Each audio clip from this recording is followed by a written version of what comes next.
Welcome to Fresh Catholic, a podcast for those who are converting, reverting, or simply want a fresh perspective of the Catholic faith to help them to open their hearts and minds to become closer to the love and goodness of Christ. My daily prayer is that I will be a bright light to others, to be filled with the love and light of Christ, so that when people look at me, they see Him radiating out from me for His glory. Hello and welcome. I'm Lori Balderas, and I'm so happy you're here. Well, I'm so excited today because we're starting our new summertime series, The Path to Catholicism. For the next 8 weeks, we will be having guests come to tell their conversion stories. My first guest today is Josh Goforth. He's a technology consultant by day and an independent app developer by night. He spent the early part of his career as a design director in financial services, and he lives in Texas with his wife and children.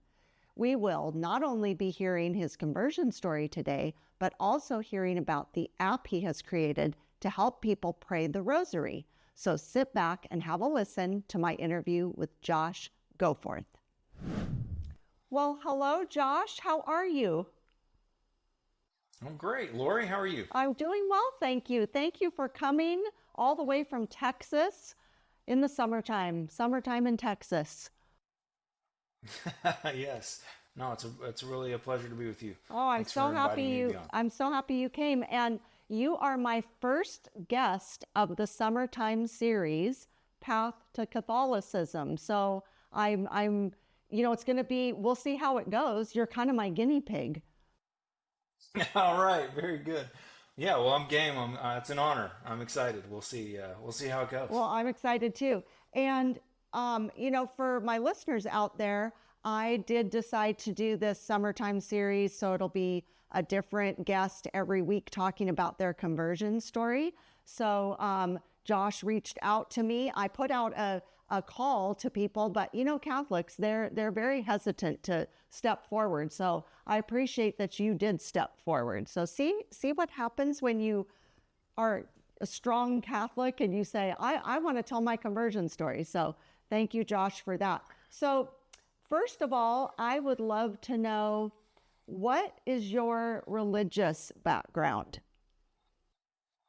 Yeah, yeah. Well, I was raised in a devout Protestant Christian family. Southern Baptist was really what I, without knowing really, or without necessarily identifying with Southern Baptist. Nevertheless, that was the first few churches that I attended were sort of in that family. And then in my teens, we started to attend a couple of non-denominational churches, and I feel like that roughly coincided with the development of, or the growth of non-denominational or Bible churches, and the decline of denominationalism in America. And so we kind of rode sort of with that wave. And I remember it was important to my dad growing up that we not identify too much with a denomination. He's like, "We're just Christian." was something that I would sometimes hear him say. So yeah, that was kind of the early experiences I had. We went to church every Sunday. I was, from a pretty young age, devout in my faith. My mom was really helpful in asking probing questions and talking about Jesus and our relationship to Him. And very early on, I took an interest in faith, and it was certainly a big part of how I understood myself. And I was very interested in trying to grow a little bit in my faith and understand deeper things. And so over time, one of the questions that loomed large, I've always been a bit of a curious person. I want to understand how things work. Take things apart, take clocks apart, take doorknobs apart, take anything apart. But I love understanding how things work. And so when it came to my faith, it was a question to me of like, okay, well, we believe these things, but I know other Christians believe other things. Certainly Catholics came up in our household from time to time, and we weren't them. We didn't believe what they believed. And so where do our beliefs come from was important to me. And the Baptist and non-denominational answer to that question is, well, the Bible. the Bible is where we get our beliefs, right? We believe the Bible. But it didn't take me very long to realize that most Protestant churches make that claim, but they believe distinctive things, right? They have different beliefs. And so I'll never forget there was this sort of realization that occurred one day. It was kind of like a light bulb going on. And I realized that where denominations are different, the ways in which they're distinctive, if you want to understand those distinctions, you need to study people, not just the Bible. So there's various people in those traditions that believed those things or taught those things, and they became associated with that particular church. And so it was kind of a little bit of a light bulb early on of, okay, well, maybe it's not just the Bible. There seems to be some heritage here or some tradition that I'm actually in. I don't know I'm in it. You've probably heard the saying about the fish, right, who doesn't know he's wet because he's never been out of the water and he's just surrounded by water. And so as a Bible-believing Christian, I was that fish. I didn't realize, I didn't know what tradition I was swimming in, or even that a tradition existed. But as I became aware of that, I started to develop more curiosity about where did I come from, where did I fit on the map. So anyway, I don't know if that's too much. I mean, that eventually leads into the whole question of conversion and all of that. But that's probably the short version of my upbringing. What I want to know before we talk about your conversion story is, were you in a large family, or how many siblings do you have, if any? Yeah, no, that's a great question. My mom and dad, I had one older sister that I was raised with, and myself. Then there was a 10-year gap, and then my parents had two more kids. So it's like two sets. My sister and I were the first set, 10-year gap, and then I had a brother and sister, also about 15 months apart, same spacing as me and my sister. But my dad had three kids from a previous marriage that were much older and were out of the house, and so I didn't grow up with them. And then later, actually, amazingly, we found out that there was actually a fourth sibling. My dad had kind of a wild time in his younger years, and had a son that he didn't know about, that we discovered via one of these genealogy ancestry things. So that was a pretty wild twist in our lives, actually. Surprise! Discovering a new brother. Surprise!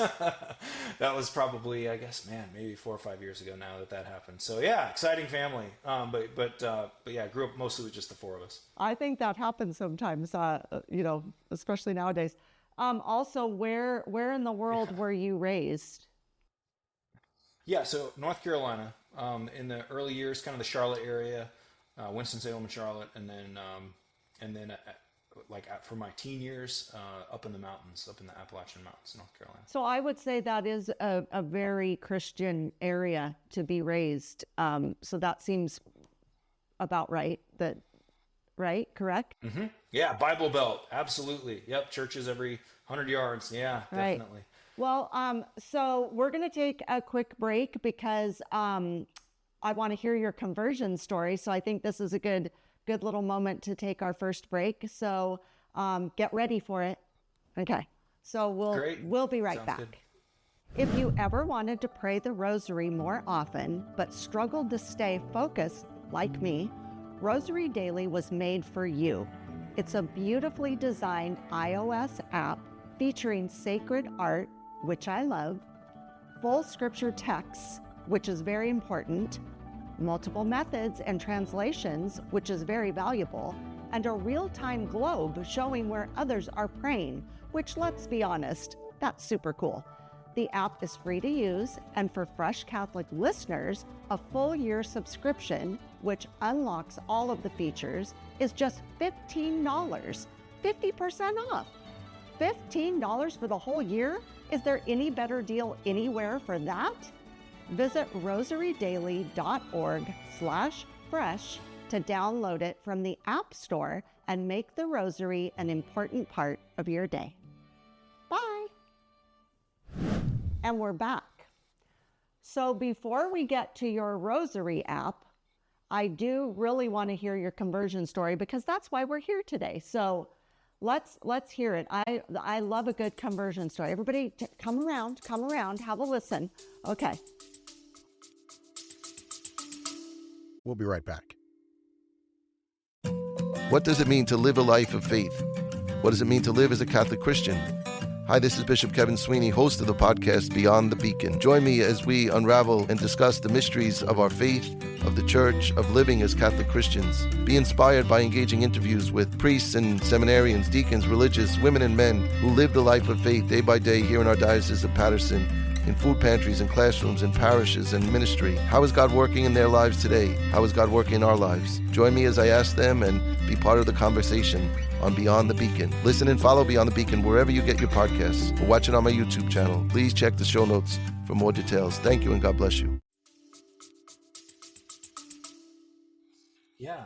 So I think where we left off, I was just talking about my curiosity about where our beliefs came from as Baptists and sort of like Bible church Christians. Where do those ideas come from? And so before long, I found myself in a Bible study that some folks in our church had started, and they were interested in the same things and had sort of discovered John Calvin, the great reformer.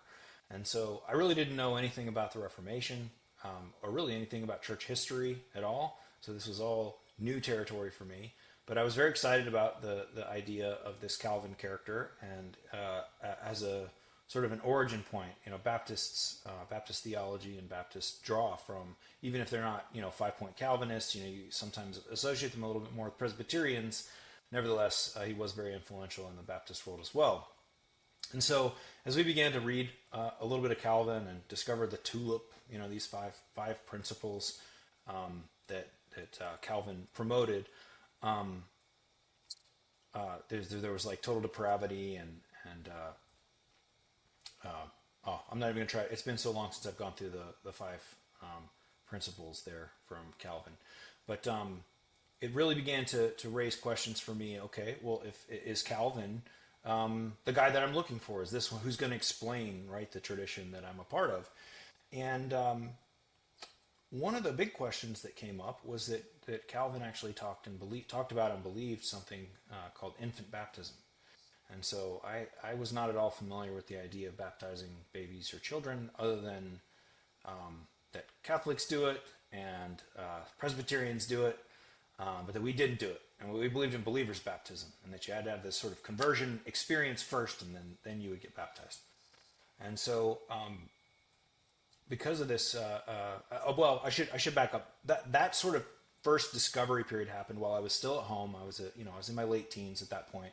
But I ended up moving to Texas and taking a job down here for a publishing company, and just kind of finding my place in the world. I met my wife here, and had a whirlwind romance and got married very young. I was 22 when we got married, and before we knew it, we had our first son on the way. By that time, we had joined a Reformed Baptist church, which is a more kind of peculiar or distinctive type of Baptist, and one that was very much more sort of into Calvinism, if you want to kind of think of it that way. And then next thing we know, along comes our second child. And all this time, this question of infant baptism and whether or not that was something that was important was gnawing at me, because it seemed like some of the reformers, in fact, it seemed nearly all of the reformers during the Protestant Reformation saw infant baptism as something actually really important. And so I talked to my pastor about this a little bit, and that this was a question that we had.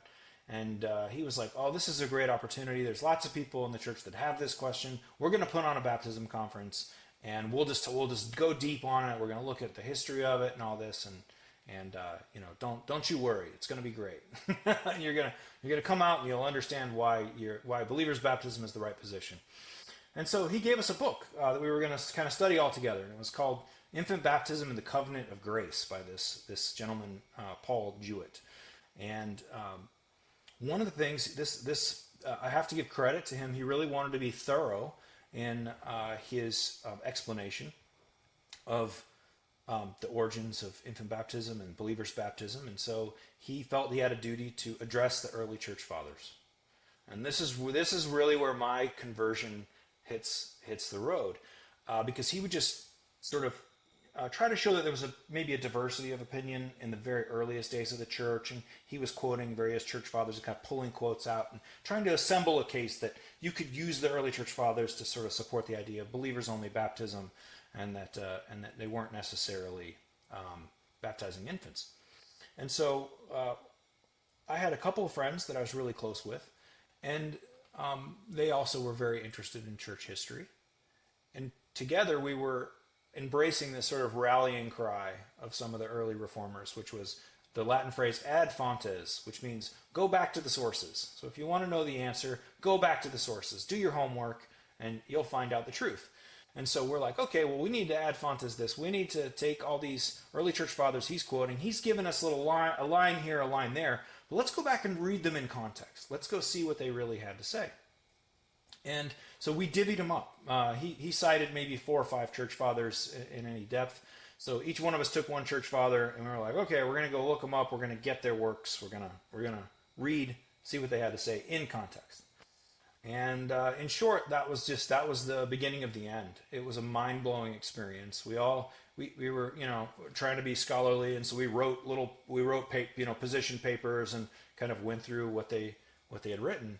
And what I discovered with the particular father that I was assigned was Hippolytus. At least Hippolytus is how I said his name. I think there may be a better pronunciation, but that still sticks with me because that was the way I said it at the time. And he's a fascinating character in the history of the church. He was actually the first anti-pope, but he did end up reconciling at the end of his life. It's kind of a beautiful story, and he's a saint in the church to this day. But what I discovered about him was that, first of all, he accepted a hierarchical, sacramental, and apostolic nature to the church. It was clear through his writings. He defended the real presence of Christ in the Eucharist and wrote about that and through that lens.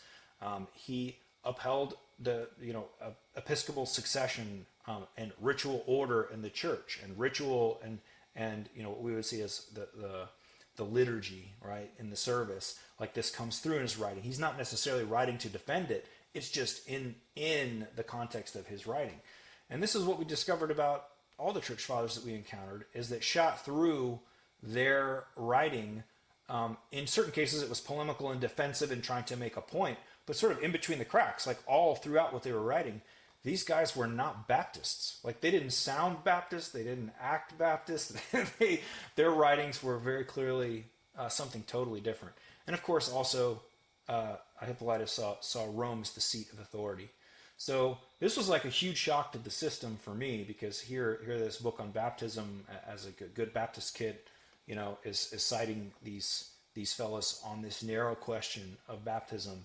But it really opened up a world to me of the early church, and as I began to get a little bit more exposure over the years, it became clearer and clearer that early church did not bear a strong resemblance to the sort of evangelical Christianity, which I was a part of.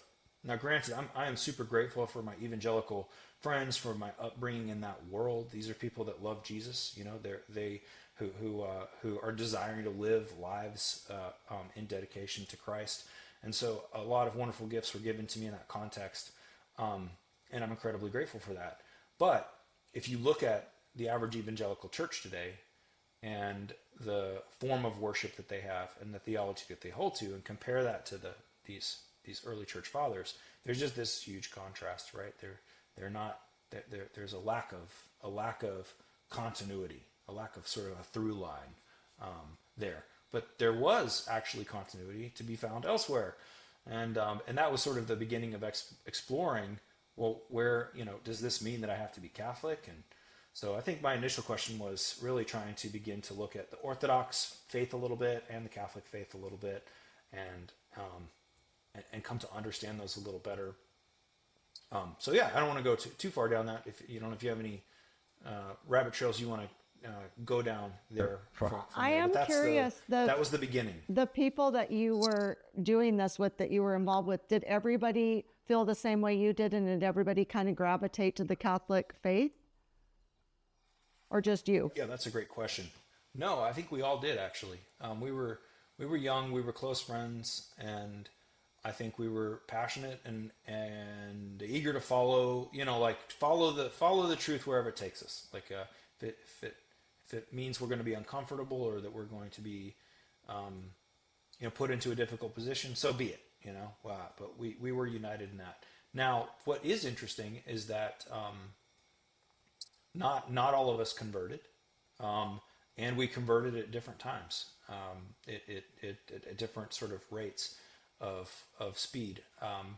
One of the folks who was involved in that study early on is still considering what he wants to do, and this is 20 years ago now, but still very interested in the ancient and the sort of the ancient churches, but still trying to pick a path and decide on a direction. Well, I believe also that when, everybody I've spoken to who has, come into the Catholic faith from either no religion or, different religion, they, everybody has the same basic idea of the story of God comes and plants the seeds in us. The Holy Spirit comes to us at all different times, in all different places.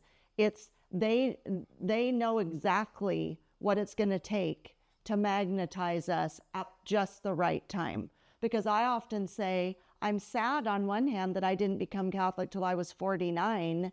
I feel like, gosh, I wish I would have been Catholic my whole life, but that wasn't God's plan for me. God had it laid out exactly how he wanted it. And I feel like not only do I believe, that in fact, but also that he knew exactly when it was going to mean the most to me and when I was going to be just so focused on it. So, that's why I wanted to know, like, if everybody kind of had the same experience, not that everybody has the same experience, but, did you all end up? Yes. So that makes sense to me that he was planting the seeds. Some people took it right away. So I think that's beautiful. When you did decide to come into the faith, did you have like any reservations or hesitations about it? Or were you just kind of like gung-ho, jumped in feet first, kind of like I did? Yeah, no, it's a good question. Yeah, I think there were on a practical level, there were huge hesitations, huge questions. For me, my family has been Protestant as far back as the eye can see. So, and all my relatives, my wife had some family members who at least a generation or so back had some Catholic connections and things like that. But on my side of the family, it really was entirely Protestant. So they're just the practical implications of the shock to family on making a change like that. It's certainly not a thing that's commonly done. And it just seems, I think, very strange to people, like just really odd. Like, why would you do this? Why would you make this choice? I think a lot of people are understandably, tend to be very practical. And so this doesn't seem to be a very practical decision at all. That sort of thing. One of the things, there were things though, I think that helped continue to clarify, I guess, as time went on. And it took years for us to really pull the trigger. From the moment that sort of I had this realization and discovery of the Church Fathers and how they looked Catholic, it was several years before we converted. And in the meantime, we were still wanting to see if it would, like, I remember at one point my wife, I was really, struggling and really sharing with her how it certainly, I couldn't see any other path. Like, it seemed to me we were just going to end up Catholic, and I couldn't necessarily see another path forward. And so she was half kidding and half serious. She's like, "You've got to stop reading books. You got to just stop looking at all these things and stop asking these questions." And but she was kidding. She understood that it was important, and that kind of once looked into, really couldn't turn away from it. Well, and like I've always said, I feel like I can't imagine, now that I am Catholic and been Catholic, I can't imagine turning away from it or not wanting to be Catholic. I feel, it's such a change. Like you were saying, it's like, it's not something it's not a frivolous decision. It's not something that you make kind of half-heartedly, or at least you shouldn't, if that is what people are doing. It is a lifestyle change. You do need to be very focused on it, especially if you're, going into the faith, not being born into the faith. I'm just wondering, because I know I got a lot of pushback from my family and friends about becoming Catholic. Of course, they throw out the cult word, which I hate more than anything. It's, to me, it's just so far from being a cult.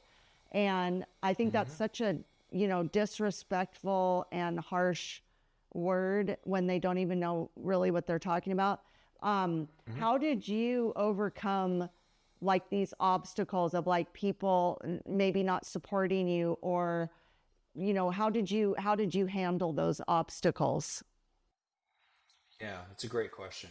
So both my parents and my wife's parents are wonderful people, very supportive people, love God, love their family. And in some ways, that made things even a little bit harder when it came time to sit down and have the conversation. I think it was a shock to both of our families. They weren't necessarily, by this time, we were well established on our own, and so they weren't really on this journey with us necessarily. So I think for them, it kind of came out of left field. And yeah, we did hear things like that. It was interesting. I remembered growing up, one of the things that I remembered hearing was that about whether Catholics were Christians or not, whether Catholics were saved. Like, this is the terminology in evangelicalism is, of course, this language of are you saved, right, or are you not saved?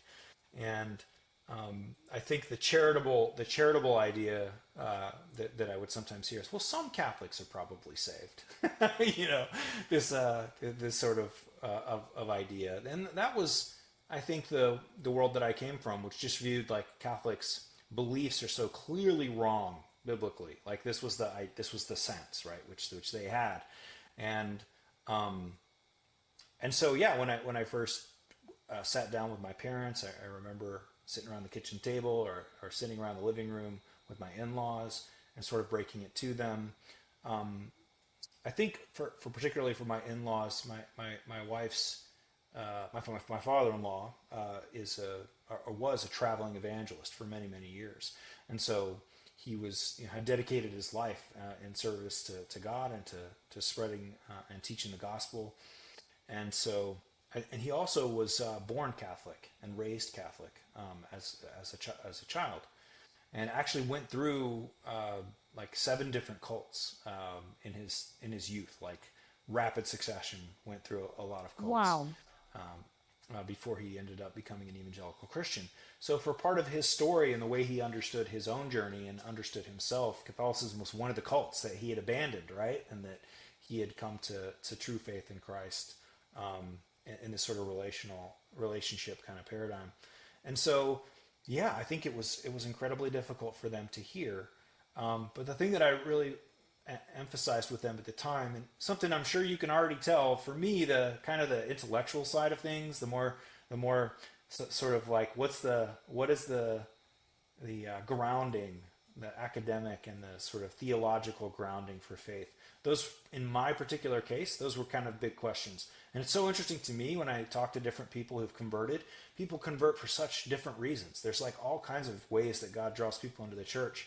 I know I have some friends who are considering conversion on purely aesthetic grounds. They're like, the world is becoming ugly, and the church is one of the last places where there's beauty in the world. And it's this compelling sense of this is just the draw of beauty. And of course, we saw that as well. It's certain, and later on, I think we'll probably discuss some of our favorite things about having become Catholic. But yeah, the intellectual questions loomed large. And so the 2 questions that I told my parents about was that it seemed to me there were 2 questions that I just had to resolve. And the first question is, what is the church? And then number 2, what is the Bible? And where did the Bible come from? And so Protestants, their answer to any question on theology is frequently say, well, what does the Bible say? They always turn to the scriptures. which in the Reformation, there was this principle, sola scriptura, right? Which was the Bible alone is our standard, right?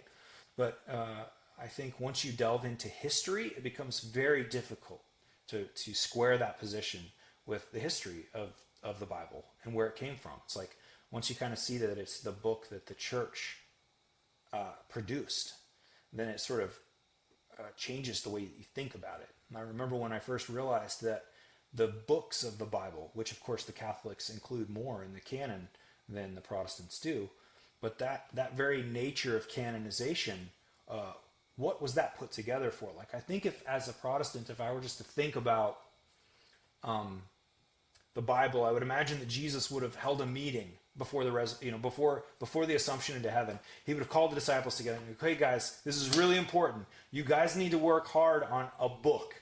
You've got to each write chapters for this thing, write books. Eventually these things are going to get bound and printed all over the world, and it's going to be the manual for everything. So get to work on the book. That's the most important thing. Make sure you get the book done," right? And but that didn't happen. There's no history of that. What we do have a history of is that Christ literally established his church. That's what he did, right? He called Peter and he said, on this rock I will build my church, and the gates of hell won't prevail against it. That was what Christ founded. And so what Christ left behind was a church. He did not leave behind a book. He left behind a church, and the church was the thing that was going to sustain the life of the church, all the Christians. And so that was so vivid to me. I could once seen another one of those things, like once you see it, you can't unsee it. The Bible is, of course, the Word of God. It is our treasure. It has the characteristics that Protestants assign to it, but it needs to be understood. The interpretation of that book exists in a place. The other thing that was, I think I was on this and I jumped off, but the canonization itself was about authorization of books for use in the liturgy. Like, that phrase as a Protestant didn't even make any sense to me. Authorization of books to use in the liturgy, what does that even mean? And of course that gets into the life of the church, and what do you do on Sunday, and why are you even there? And so in the early church, in these canons which they produced, the canon which said these are the books, that was one of many canons. When a council would meet, the canons were the decisions that came out at the end of the process, right? And so our books were one of them, and they were books authorized for use in the liturgy.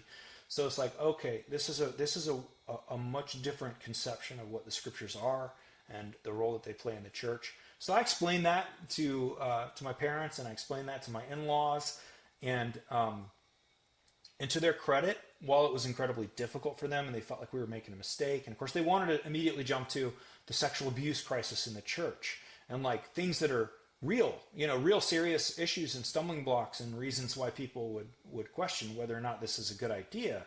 And, well, what about celibate priests? And isn't that a terrible thing? And, lots and lots of great questions. What about Mary? Don't they worship Mary?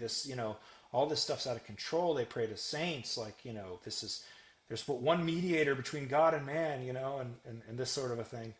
And so I kind of had to say, okay, well, we can talk about every one of those things eventually, and we can, kind of delve into that. But sort of at the root, to me, the question is, when Christ left, what did he do? And he founded a church. And then the question is, well, what is that church?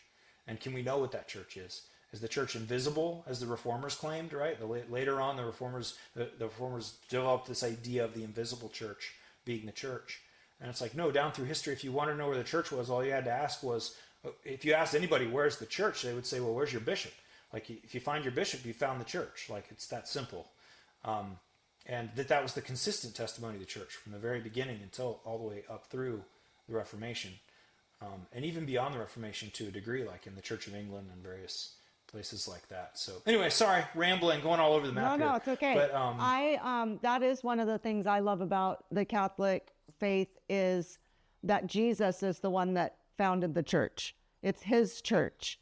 And it's like, that's that right. always makes me feel, and you also mentioned the fact, like, some people come into the church, the world's a crazy place. They want something beautiful. I also think it's because the church is secure.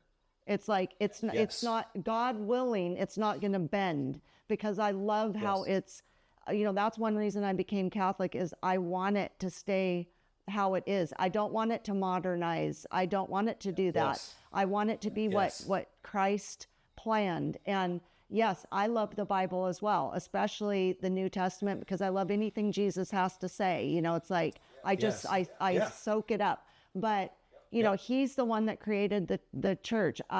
I joke all the time and say, I want to go to Jesus's church, not Fred's church. You know, nothing against you, Fred, you go. all the Freds out there. But I'm just saying, Absolutely. like, I want it to be what he founded. So, I mean, that's super important.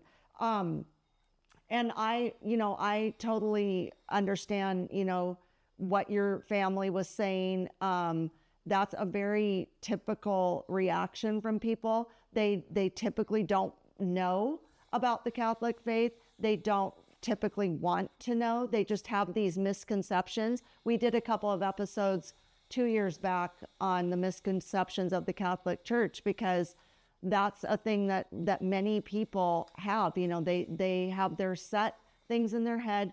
And what's kind of sad, or at least my experience I've had, is a lot of people just don't want to know. Like you said, well, we can talk about it, but many of them don't want to talk about it. They just want to have that idea. Did you lose anybody in your life because you became Catholic? Did they just like abandon you because you became Catholic? Yeah, unfortunately we did.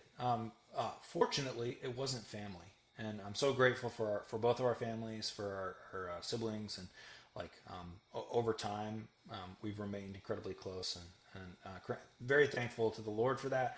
I certainly know people who lost family members because of their conversion, and that's an incredible type of suffering, really, to have to go through that.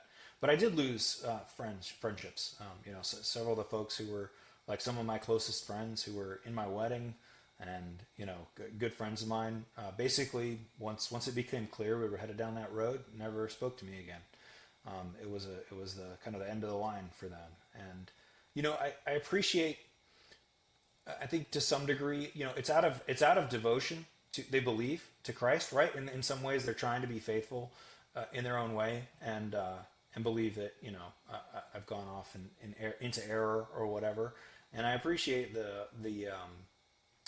desire to be faithful, but at the same time, like if once a relationship is sort of cut off, then there's sort of no ability to dialogue or ever come to any further terms than that. So yeah, that was really hard.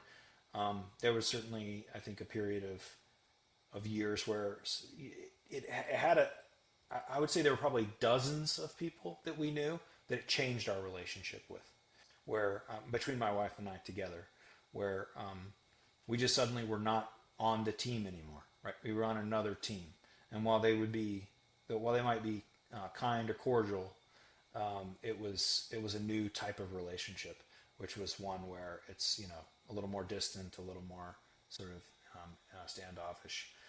So yeah, I think partly because of the Reformed Baptist world that we were in. Reformed Baptists are just more zealous in their sort of. They are very heavily grounded, as is in the name, right? Reformed refers to the Reformation, and so the sort of schism that broke open in the Reformation, they're very invested in the non-Catholic side of that schism. So to be Catholic is to literally just choose the enemy camp, as it were. So that, I think that probably had to do with why so many of our friends either cooled off or sort of cut us off at that point. Right. I've had similar things, and I just decided that Jesus comes first. This is very important to me. I think it would be a bad decision for me personally if I were to cater to what other people want me to do. If I feel that this is something that's life-changing and beautiful and life-saving, honestly, to me, that I wish them well. I don't wish them harm or ill will, but I believe so deeply in this faith, in this religion, in my relationship with Christ, that I cherish my memories with my friends or family that have turned, away because they don't understand it. And that's how I leave it. We're going to take another break. And when we come back, We won't be talking about such negativity. No, I like to talk about I want to be realistic about this, because a lot of people, I think, that will be listening to this summertime series are either new to coming into the church or they're considering coming into the church. And I think it's good to really be honest about the different things that we're presented with, because that way it only helps, to support each other in this very important, new part of our life we're trying to do. So hold that thought. And when we come back, we'll talk more about it. We'll be right back. What is happening at Fresh Catholic? Thanks for asking. Well, we have a weekly podcast with lots of topics and guests, and Fresh Catholic Daily, the daily Mass readings. Listen on all platforms and watch on YouTube. I also do short videos every day on Instagram and Facebook at Fresh Catholic. Like, share, subscribe, rate, and review. These are such simple ways to help us out. The other ways you can support our mission of drawing people to the faith or back to the faith are by becoming a Patreon or sponsor. Also simple, but so needed. Our website, freshcatholic.com, has an online store with merchandise, a blog, comics, and Fresh Catholic courses with educator Charles Merritt, with the Hail Mary, the Our Father, the Virtues, the Ascension, the Magi, the Visitation, the Ten Commandments, Sacraments and Grace, Sin, Advent, Angel, Lent, Typology, and even some Bible study courses. Wow, that's a lot. Please share all of this with everyone you know and join the Fresh Catholic family. And remember, be focused, be faithful, and be fresh. And we're back. So before we head on to the other questions I have for you, you brought up a question, or you brought up a comment that I think is very, it's something that I think all of we Catholics hear very regularly, and that is the subject of the Blessed Mother, the Virgin Mary. And I've talked about it in many episodes, the attitude of Catholics worship Mary. We've gone over it incessantly here at Fresh Catholic, but I know you have a special devotion to the Blessed Mother through the Rosary, correct? And tell me about what you've done to, make that an important part of your prayer life, and what you want to do to help others to have that a part of their prayer life with the Rosary and the Rosary app that you have created. Yeah, you bet. So 100% right. I think this is one of those things that sticks out, I would say, even more than the Pope, right? Clearly having a Pope is really different than Protestants, right? And something that grates on them that they might point out as something that they just think is not biblical, and so forth and so on. But in some ways, I think Marian devotion is even a bigger contrast. It is just such an offense, I think, to a lot of Protestant minds. I think there's a lot of effort sometimes within, at least my experience of the Protestant faith, to almost downplay Mary. She was just a nobody. She could have been anybody. God could have plucked anybody out and, chosen that person to bring Jesus into the world. And when I began to encounter early Christian thought, there is the initial shock of how Mary is spoken of, right, as the Blessed Mother, that she is clearly venerated, that she is clearly this saint that rises above the other saints, and that has this incredibly particular place. And so even in the very earliest days of the church, the very earliest writings, this is emerging and this is clear. And I think at the time of my conversion, that was not yet a big part of my conversion. I had yet to discover the treasure and the incredible resource and the unbelievable beauty of the Blessed Mother. That was not it. I was aware, and this was one of those areas where I was submitting to the church. Okay, so I think everyone who converts probably has something that makes them uneasy, about being Catholic before they become Catholic. There's some part of it, like, I don't know, the Inquisition, or, Galileo, or like they have something of like, I don't know, man, there's some weird skeletons in the closet, or it's a theology thing, right? Like, I just don't know. I don't know about this, that, or the other thing. But there's a tipping point, right? Where you realize at some point that this is where God is calling you, that this is true, that like I like to say that the fundamental claims of the church are true. You believe that the church is who she claims to be, and therefore there is a duty of submission, right? That you submit to the church. And so for me, initially, Marian theology was one of those areas where it's like, okay, if you say so, you're the boss. But it didn't necessarily resonate for me personally. And when I say resonate, I simply mean I didn't feel a particular draw to understand that better. I didn't have Marian devotion. I think I would say until in the first 15 years of being Catholic. Because we converted in 2008. Let's see. I don't know. I'm not going to try to do math on a podcast. I'm going to embarrass myself. I don't do math. But anyway, either. in the first, we'll say, we'll say the first decade. Try to keep it safe. I didn't really think about Marian theology really hardly at all, and maybe did a couple rosaries, at an event or something where a rosary was being done. I didn't know how to do it. I certainly didn't. I maybe had a rosary that had been gifted to me, the beads, but didn't know the routine or anything like that. And I certainly knew that it was a huge part of Catholic devotion, right? Like that this is something that's really popular in Catholic devotion. But I almost had this sort of arrogant perspective of looking down a little bit, like, yeah, these old Catholic grandmas, they're into this kind of thing, and that's good for them. It's good that they have this devotion or whatever, but not something that I'd really wrap my head around. And as time went on, I think it's somewhat of a gradual process of like warming up to and understanding the mother of God, right? The Theotokos. What does this mean to be the mother of God?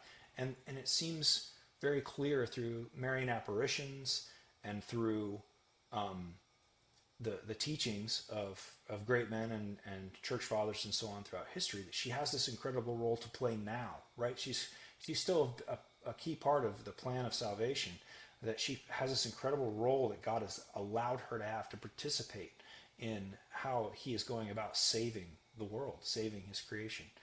And so, that sense, slowly grew over time. But interesting, in our family, it was my son who took up the rosary first. And I have a teenage son, actually several teenage sons, and my 18-year-old just started to pray the rosary every night. And I did not know this. I had no idea. He did not tell me. He did not tell anyone in the family. He was very quiet about it. I would have never known that he was doing this. But it was, and I should ask him sometime exactly. It's funny. I haven't asked him now that I think about it. But what exactly the impetus was that started that. But this plays a key role in the rosary entering into my life as a devotion, because our firstborn son, William, he was born extremely prematurely, and that was right at the very beginning of our marriage. He was born at 23 weeks. So he's very tiny. I could hold him in my hand, or in the palm of my hand, like just a little guy. And we were in the hospital with him for 4 months. It was a long journey to get him home. Lots of people praying for him. And he had a tremendous number of special needs, and did throughout his life. He couldn't walk, couldn't talk, couldn't eat. Had to be cared for the entire time that God allowed him to be with us. But we knew at some point he had very weak lungs, and at some point that in his life this was going to be something that he would succumb to. Like it was the doctors warned us early on, like that patients like him, here's what you can expect. So we knew at some point, much younger than maybe we would expect with other folks, the Lord would take him home. And so eventually that time came, and we knew that the time was short, and we didn't have long to be with him. We had a wonderful Catholic nurse at that time who was with us most of the time, and she was a great encouragement to us, and loved William, and took great care of him. But she got us up in the middle of the night one night, and she was like, I think this is the end. I think we're here. So we woke the kids up, and all came down and gathered in William's room. And my wife was like, we should pray together as a family, and maybe we could do a rosary. And I'm thinking, I don't know how to do a rosary. And then my son Everett was there, and she was like, well, Everett, do you think you could lead us in a rosary? And he's like, sure, yeah, I can do that. So he ran and grabbed his rosary and came in. And so we prayed the rosary together over William as a family. And I had my hand on his chest. He was, lying on the bed and breathing. And of course, it takes about 15 to 20 minutes to pray the complete rosary. And when we got to the very last word of the very last prayer of the rosary, he literally sighed his last breath out. And that was an amazing experience for our family. Like, it was this incredible, like, you could feel the presence of, the presence of Mary, or the presence of God in the room. It was a really, really remarkable and special moment, hugely significant for our family. And that was really the moment where I was like, okay, I've really been resisting this at some level, like actually having devotion to our Blessed Mother. And, clearly she has intervened here in a beautiful and a special way in taking William home. I need to develop this devotion. And so I'm a computer guy, right? I'm a software consultant. My background's in that domain, and so I was like, I should see if there's a good app to learn the rosary. I should also add that my background is in design, so I started out in print design, graphic design, that kind of thing, and then eventually in web design and app design, and I spent a number of years as a design director in a large organization. And so getting things aesthetically right, both making something very easy to use but also very attractive, is a big part of what I like to do. That's a part of what I enjoy. And so in looking in the App Store for an app that could teach me the rosary, I was kind of disappointed in the quality of the apps that were in there and the sort of a vision that I had for what you could do with apps to learn to pray the rosary. And so I just endeavored to be, okay, well, I'm going to learn the rosary while I make an app for learning the rosary. and started to kind of give my own take on what a rosary app could be. And some of the things that I really wanted to focus on was treating the text in a really beautiful way, where the actual prayers themselves were beautifully typeset and inspired a little bit by missals and various sort of print works, from sort of illuminated manuscripts to modern missals, just in that sort of print-like tradition. How could we take that, bring that into a sort of a digital format, but at the same time, really take advantage of all the incredible things that technology offers. So I have a hard time, making sure I actually pray the rosary every day. So, you can set push notifications on your phone so that it'll remind you at whatever time you tell it to remind you to pray the rosary. Was one of the features that I added. And then the other thing was, I felt like there's a lot of great work being done by folks like Hallow and Ascension Press, where they have really well-made apps, very high-quality apps. They have a very sort of broad vision for those apps, like in the case of Hallow, very missional sort of nature, where they're trying to reach a lot of folks and get them to start praying. And they have celebrity voices and all that sort of thing, and just a huge number of different types of prayers and things they're doing there. And Ascension has this sort of catechesis where they have lots of priests and different sort of educational content that you can learn. But I felt like there was room in this space for a very focused app on just the rosary, trying to be the very best possible example of what a rosary app could be, both rooted in this tradition of beauty in the written text, but also taking advantage of the technology. So a very common thing, people listen to the rosary, right? And they might be doing the dishes and they listen and they say the rosary when they're about their tasks. And I think there's some beautiful ways to do that already exist. But I also wanted to have a solution which would be oriented toward really meditating on the mysteries. And I'm not good at meditating on the mysteries. Let me tell you, my mind wants to go in a million directions. I can say and I realize too that there's this whole thing about getting into the flow of the prayers and that you're sort of like almost washing your mind and getting trying to kind of open up that meditative space to be able to think about the mysteries and what Christ has done. But I thought it would be really neat if we take like fine art.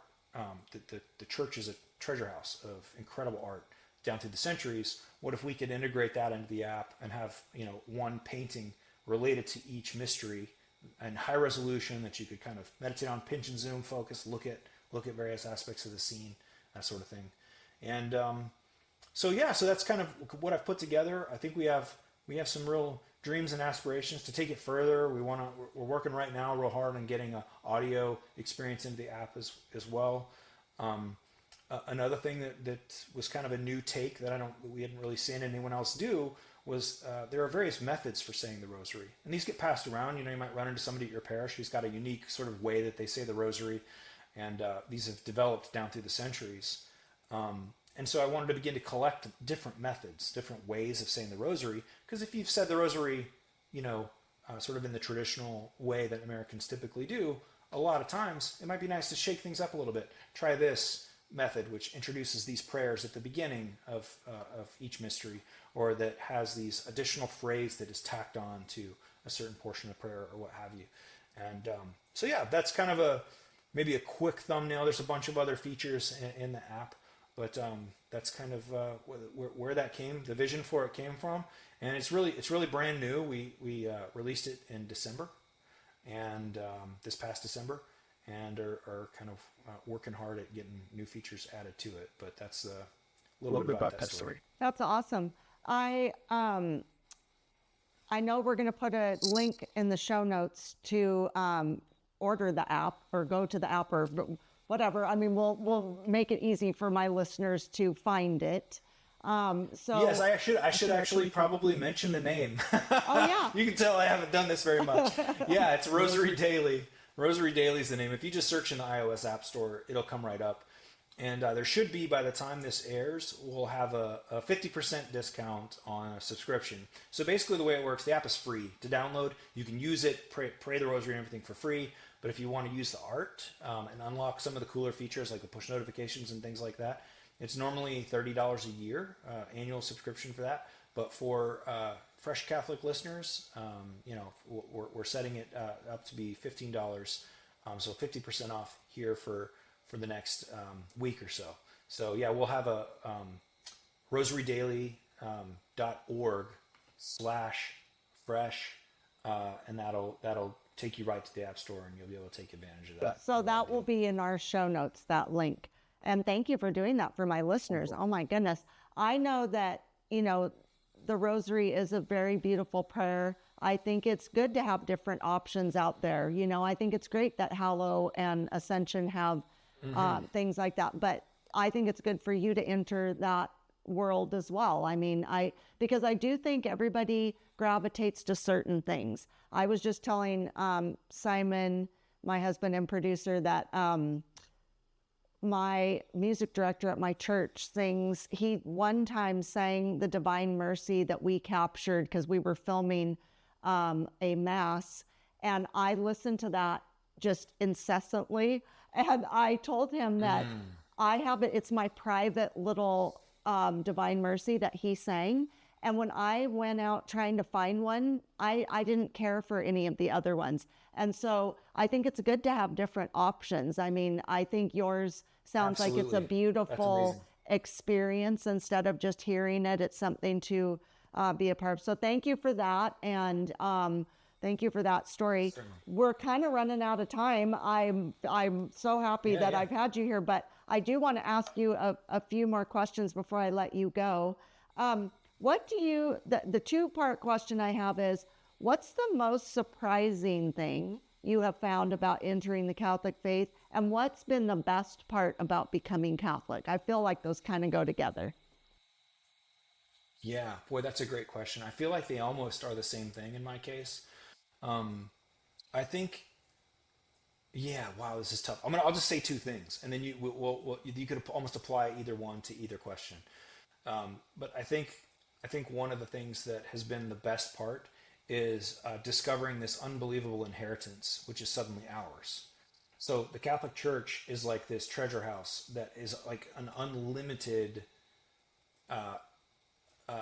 amount of treasure. It's all over everywhere you go in the world, just about, right? There's something you can discover. You know, we've made trips to made a trip last year, I believe, to Mexico City, and so we were able to see some of the beautiful churches down there, and some of the incredible art. We spent some time in England, and while the Church of England, of course, is now the official state church, nevertheless, this treasury of Catholic art and of Catholic architecture is there. But also just like things that we discover all the time that sort of just amaze me. Learning about the prayer life of the church and praying the hours and that sort of a thing. I guess just to sum it all up, as a Protestant, that was not mine, right? Or it was actually, but I didn't know it, right? I didn't know that was mine, that there's this incredible set of treasures. And then the other thing, I guess, is that being Catholic brought peace into our lives. The stability you talked about, that resonates so much with us and with our family. We had a lot of instability in regards to the church prior to becoming Catholic. And the peace and the beauty that it brings into our lives and the stability when you're able to just trust the church and trust in the church as Christ instituted, it's incredible. And so those are my two answers. Excellent. So what would you say to someone who's considering coming into the faith? Like what would be your little pep talk to them becoming a fresh Catholic? Oh, man. That's so great. Just do it. I mean, I think whatever turmoil it might create, whatever difficulty it could create in your life, the rewards are absolutely far and above. Yeah. So I would say that I don't have even the tiniest inkling of regret. It's so much the opposite of regret. It's not even funny. It's by far the single greatest choice that we made was to enter the church, and can't plug it enough. Go for it. Jump in. And also, I think a lot of people also feel like, to some degree, maybe that they're not sure what that threshold is where you should jump. Like, where's the line? And to some degree, there isn't going to be that line where it's perfect and where you know everything. Like if you're like I'd say if you're like me and you're more intellectual in the way that you want to pursue truth, like for you it's a more intellectual endeavor, there's a temptation to never actually jump, never actually make the commitment. And so if I could go back to my younger self, I would have said do it faster. So yeah, that's it. That's my plug.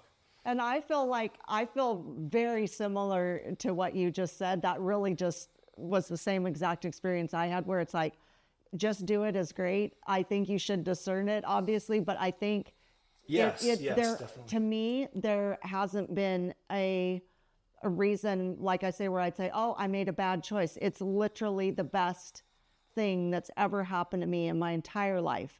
And of course, my children are very important. My grandchildren are very important. I'm not downplaying anything with them. Yes. I'm just saying it has been just, I don't have any regrets. And so, I really resonated with that.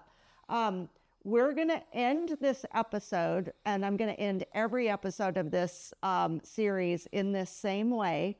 Okay. And I've given you fair warning about it. So it's not like I'm totally putting you on the spot because I don't like to do that to people. But the way I want to end this episode is I'm going to give you these words or these little things, and you're going to give me a one word or really like something short back that is your feeling or experience with these words I'm going to give you. Like when I say them, what pops into your head, sort of a thing. Okay. So it's kind of like a little fresh Catholic game. Okay.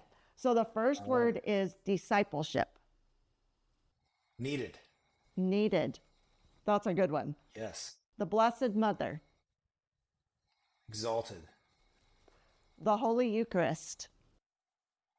Jesus. God the Father. Creator. The Holy Spirit. Strengthening. What was that? Strengthening.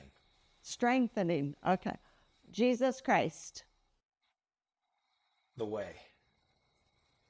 Those were really good. I'm really proud of you. I know you probably really thought about them, which is good. I did a little bit. I want to share one little thing though on the Holy Spirit because I learned this like last week at Mass, and so I just wanted to share it because I thought it was really interesting. The Holy Spirit is said to be sent to us as a comforter. So the comforter, right, is a phrase often used of the Holy Spirit, and apparently in the Latin, this word comfort actually means to strengthen.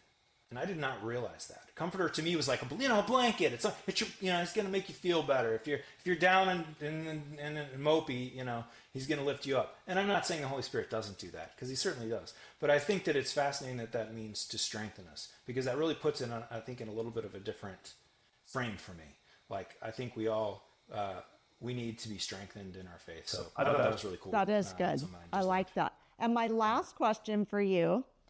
If Jesus were to appear to you in the flesh, I got this question because I was thinking of when the apostles were in the upper room and, he's been crucified and they're all so scared and devastated. And then he comes walking in, I just always envision that.